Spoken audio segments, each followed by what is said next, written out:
Ouais, pour bosser au quotidien, bon, après il y a toujours le problème, le fait que c'est un iOS et du coup ça va être un peu difficile d'envoyer ou de recevoir des fichiers dans une grande production. Par contre, moi j'utilise surtout Wacom pour faire de l'animation, donc du dessin animé, et pour ça actuellement il n'y a pas de logiciel professionnel, je pense, sur iOS qui peut-être ça va se développer, mais du coup actuellement j'arriverai pas à travailler avec ça. Pour moi, oui, parce qu'il y a une grande partie de mon travail qui est de faire du croquis, qui est de faire du développement d'idées, etc. Et finalement, une bonne appli de dessin pourrait tout à fait faire l'affaire. C'est pas un ordinateur. On peut pas relier avec un serveur hyper facilement. Ce que je fais sur papier, c'est qu'après je le scanne avec Evernote. Et puis du coup j'ai tout. Donc là en fait ça me permettrait de pas passer par cette étape et puis d'avoir quand même une meilleure qualité. Parce que dès qu'on rajoute en fait le clavier, ça devient un laptop. Puis moi, même avec le laptop, je travaille avec un écran externe, donc il faudra des connexions pour avoir quelque chose d'externe. Moi, je switch beaucoup entre fenêtres, je vais vite sur Internet, c'est vraiment avec la souris et tout ça, je suis assez rapide, et puis je pense que je pourrais pas être aussi rapide avec une tablette. Ouais. Non, je me vois pas travailler avec. Peut-être que c'est peut-être un peu petit comme écran pour bosser à plein temps. Moi, je suis beaucoup sur les raccourcis clavier. Quand je fais de l'illustration, c'est pour ça que la tablette, ce serait vraiment pour du croquis, parce que pour faire quelque chose de complet, moi il me faut un clavier.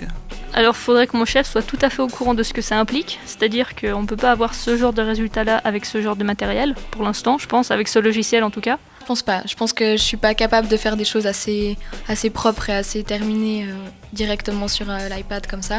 S'il me disait, il faut que tu me fasses une série de croquis rigolos et t'as 2 jours, bah là d'accord, pas de problème. Là où je l'utiliserais, ça serait dans le train par exemple, où j'ai l'habitude moi de sketcher dans le train. Je pense qu'il faudrait déjà que je m'acharne un petit moment pour me faire au soft et après j'utiliserais pour faire des croquis, pour me marrer en soirée, dessiner des gens, faire des petites histoires avec. Je pense que je vais continuer à utiliser le crayon papier pour les premiers sketchs, donc pour les premières recherches. Après, passer à quelque chose de plus propre, je pense que la tablette peut être faite pour ça, notamment pour aller après présenter aux clients ce qu'on a fait et après le finaliser sur un Mac. Ce qui m'a manqué, c'est vraiment en fait la texture du papier avec le crayon qui réagit. Ça, on le retrouve pas sur une tablette. Donc. Au niveau de l'utilisation, du confort d'utilisation, de la luminosité de l'écran, de la densité des pixels, etc., ça peut être vraiment utilisable tous les jours. Le problème, c'est plus l'OS. C'est que par rapport, par exemple, à une surface où on peut installer ses programmes tiers, donc les programmes qu'on veut pour pouvoir travailler de manière professionnelle, là, on peut pas. Et donc, ça limite vraiment, je trouve, l'intérêt, en tout cas, pour le moment de l'appareil.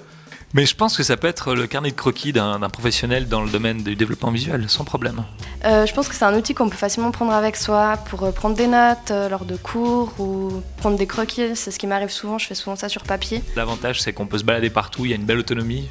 Je crois que c'est 10 heures comme les autres iPads. L'iPad Pro, avec le stylo, devient un outil complémentaire aux designers, notamment pour les recherches, les croquis, travail en équipe, ça peut être hyper intéressant.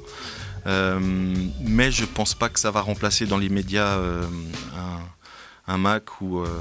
Je pense surtout pour des premières esquisses ou des choses comme ça, que tu puisses directement les faire sur un écran plutôt que de faire sur papier, après de les scanner, de repasser par-dessus à l'ordinateur. C'est vrai que ce serait directement fait, peut-être pas forcément pour des choses totalement définitives. Alors je pense plus comme en tant que sketchbook rapide, de faire des croquis, des esquisses, mais jamais un dessin final. J'ai l'impression que ça restera un moyen d'archiver des esquisses. Moi, ce que je verrais, c'est quand même quelque chose de lié entre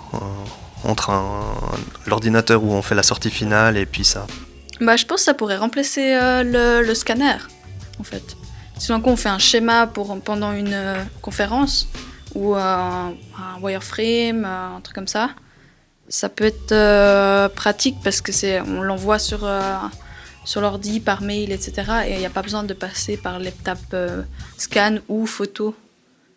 Je dirais que ici on est toute une équipe à travailler sur pas mal de projets graphiques, vidéo. Parfois il faut faire des storyboards, parfois il faut faire des croquis pour présenter les projets. Et puis je dirais que dans ce sens-là, c'est pas mal parce que ce serait pas mal si on se le passerait entre nous. Après, ça dépend quel style on a, parce que si on aime faire des dessins très jetés, comme ça, très sketch, je pense que c'est pas mal parce que ça permet de se lâcher plus facilement. Mais après, si on veut être précis, notamment le fait qu'on voit pas le curseur, que des trucs comme ça. Mais ouais, non, au quotidien, enfin, sans Photoshop, ça risque d'être difficile. C'est bien pour s'amuser, mais pour travailler, ça risque d'être difficile. Sur la tablette, il n'y a pas vraiment encore de programmes comme Photoshop qui sont pas mal utiles. Mais vraiment pour les croquis ou pour les notes et tout ça, je trouve que c'est assez cool, quoi. Puis c'est directement dans l'iPad, il n'y a pas besoin de scanner si on doit faire un brainstorming ou un truc comme ça. En permanence, c'est humainement supportable, mais par contre, physiquement, à mon avis, ça défonce la santé. Parce que ce format, c'est du 13 ou je sais pas. Non, ça abîme vraiment les yeux. Il existe déjà des petits logiciels pour animer sur iPad de base. On pouvait animer avec le doigt qui étaient assez bien pensés. Alors est-ce que ces éditeurs-là vont évoluer leur soft pour réussir à offrir des logiciels d'animation? Ça serait une niche intéressante aussi. Donc à voir, je suis un peu curieux de l'avenir là. Et il me semble pas qu'on peut mettre InDesign, Photoshop, Illustrator. Puis c'est les programmes que j'utilise tout le temps. Donc, Photoshop est utilisé par la plupart des illustrateurs sur Wacom et pour ça c'est hyper puissant, donc il n'y a pas trop de comparaison avec ce genre d'application. Ma Wacom par exemple j'utilise pour Photoshop, puis pour faire du nettoyage, puis pour des remplissages et tout ça. Ça je pourrais pas. Bah, le problème c'est que c'est pas aussi complet que Photoshop là, ce que j'ai vu là, et en même temps c'est pas non plus le feeling que j'ai sur un logiciel de simulation de peinture type Painter ou ArtRage. Du coup ouais, ça fait un peu gadget. En fait je connais pas l'intégralité pour l'instant des outils, mais ce que j'ai pas vu par exemple c'est que là il y a l'aérographe, il y a le transfert, il y a les dynamiques de forme. Ça c'est des choses qu'on doit pouvoir régler mais qui sont pas tout de suite visibles. Le fait qu'on voit pas le curseur, moi ça me poserait énormément de problèmes. J'ai pas trouvé comment on mettait des calques. Les calques c'est assez important pour pouvoir se corriger. Là j'ai vu qu'il y en avait, on pouvait découper son calque. Mais après pour les superposer, par exemple si on a une broche pour faire un fond, un lavis, et qu'après on veut faire un dessin dessus, c'est bien de pouvoir bouger le dessin. Enfin, ça c'est vraiment la base et je trouve que ça c'est la supériorité de l'informatique sur le traditionnel. Le problème c'est que si je veux avoir un rendu crayon papier rapidement, j'ai un crayon et un papier en fait. Par exemple, le genre de truc que j'ai fait là, je pense pas que c'est le genre de truc que j'aurais fait sur Photoshop. Parce que c'est pas du tout le même, c'est pas les mêmes outils, c'est pas les mêmes affinités. Là, il y a un outil qui est le crayon que j'ai bien aimé tout de suite. Du coup, je m'en suis servi un petit peu à donf, alors que sur Photoshop, non, voilà, je serais pas arrivé. Pour moi, c'est assez important de pouvoir faire un bon PDF, d'avoir toutes les options possibles au niveau des profils colorimétriques et ce genre de choses, par rapport aux images, mais aussi, en tout cas, aussi par rapport aux couleurs dans l'illustration. Alors, ce qui serait intéressant, c'est de pouvoir passer, que ça devienne la source, et puis qu'on puisse travailler peut-être avec un écran. Puis dans ce cas-là, de vraiment de pouvoir travailler sur les deux, par exemple. 20% je pense, quand même 20-30%. Bah, ça pourrait être 100% si par exemple on était sur un OS d'un ordinateur donc et pas un iOS, mais là je dirais environ 20 à 30% peut-être. Je pense que ça serait plutôt entre 20 et 30%, mais c'est vrai que si j'arrête d'utiliser le Moleskine, on passe directement à 50%. Pour le travail que je fais ici, je dirais 5 à 10%. Ah, peut-être 20%, ouais, plus ou moins. Bah, ce serait pour la détente, ce serait le soir quand je sors pour faire du croquis, si j'ai à me balader et que j'ai envie de faire des trucs comme ça. Si j'ai ça à côté, je fais 0% dessus. Voilà, mais si je devais être rentable, ça me stresserait plus qu'autre chose. Je l'utiliserais à 20%. Peut-être 10%, quelque chose comme ça.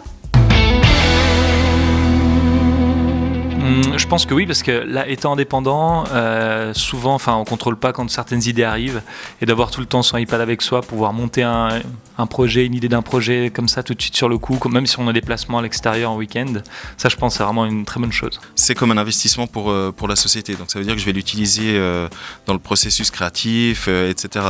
Si on en a un ou deux, ça sert toujours pour justement les schémas ou les trucs qu'on écrit au tableau qui sont effacés, qu'on prend en photo. Je dis c'est plutôt. Après, on peut le partager sur une Dropbox et c'est plus rapide, je pense, pour ce genre de choses. Mais après, chacun en avoir un, je pense pas. Moi, en tant qu'étudiante, je pourrais pas me permettre de mettre un budget comme ça pour une tablette. C'est quelque chose que je pense j'achèterai plus tard. Si ça remplace mon ordinateur, je pourrais mettre ce budget parce que c'est à peu près le même prix même moins cher qu'un ordinateur. Après, j'ai l'habitude des produits Apple, je sais qu'ils sont chers, quoi. Donc, c'est 1000 balles, non, je mettrais pas ça. Mais sinon, je trouve ça va. Pour moi, si c'est un truc que je dois payer en plus, je trouve que c'est un peu abusé. Pour moi, ça doit être intégré, quoi. Pour faire du dessin avec un papier et un crayon, je trouve ça un petit peu... Par contre, si ça fait d'autres trucs chouettes, Oui, je pense que ça vaudrait le coup, mais aussi parce que je pourrais faire d'autres choses avec. Comme je dessine pas énormément, que je me lance plutôt directement sur des trucs ordi, Photoshop et tout, je pense pas que ce serait un investissement très très utile pour moi. Pas du tout Windows 8, Windows 10, pour moi c'est des aberrations. Windows, c'est pas possible. Là où la Surface est plus intelligente que l'iPad Pro, je trouve, c'est qu'il y a un support pour le stylet quand on l'utilise pas. Il y a une petite languette sur la Surface 3 et une languette pour mettre le stylet, et sur la Surface 4 il est magnétique, donc on a juste à le poser sur le côté, et ça c'est assez rassurant parce que quand on voyage, on a juste à le poser, on va pas le perdre, il va pas s'égarer. Je pense que ça va être un problème, surtout en plus que je trouve assez amusant que dans l'histoire d'Apple, on rigolait avec ça sur le fait de perdre son stylet. Steve Jobs en faisait des tonnes, et d'un coup on a un stylet qui est même pas aimanté. C'est que la Surface, j'ai vu, il est pas mal épaisse, elle est plus petite. Et le stylet, je pense pas qu'il soit plus puissant parce que lui, il a été construit pour avoir ça. Et la Surface Pro, ils ont voulu tout amalgamer dans un truc. Et puis ce sera seulement pour les amateurs ou les gens qui bougent beaucoup, je pense. Parce que les professionnels, eux, il n'y a rien qui remplacera leur ordi, leur tour. Puis au niveau des prix aussi, c'est toujours plus avantageux une tour. Je suis plutôt conquis sur l'aspect hardware et logiciel en général, ou l'interface, l'ergonomie Apple, que j'apprécie en général. Mais par contre, je trouve vraiment que l'OS, c'est un problème. Je pense que ça remplacera pas l'ordi. Ah, par contre, si c'était un papier et un crayon waterproof, là carrément. Parce que putain, je sais pas comment c'est possible, mais les meilleures idées, on les a sous la douche. Moi, je l'achèterais peut-être pas juste pour dessiner, mais je l'achèterais aussi peut-être pour côté musical aussi, qui a l'air assez pas mal. Puis tout ce qui est productivité, c'est vraiment cool, quoi. Si l'iPad Pro est assez puissant pour pouvoir contenir la version Creative Suite 2015 de Photoshop, là ça devient clairement intéressant. Oui, pour le côté éducation. Et le fait que ça me permet de faire plusieurs choses par rapport à mon métier et ma pratique artistique. Voilà, c'est l'iPad Pro, je m'éclate. Je m'éclate comme un ouf chez moi. Bon, là, je crois qu'il va falloir qu'on prenne des cours de dessin. Hein. Sérieusement. Hein. Alors, on tient évidemment à remercier justement tous ces dessinateurs, illustrateurs, graphistes, concepteurs multimédia qui nous ont reçus. Hein, ils ont été vraiment adorables. D'ailleurs, vous retrouverez tous les liens vers leur société, leurs jeux vidéo, etc. sous la vidéo. Oui, nous, on se retrouve sur Mac Forever pour la suite du test de l'iPad Pro. N'oubliez pas de mettre des petits pouces sous la vidéo et de vous abonner en cliquant sur le pencil. Ciao, ciao!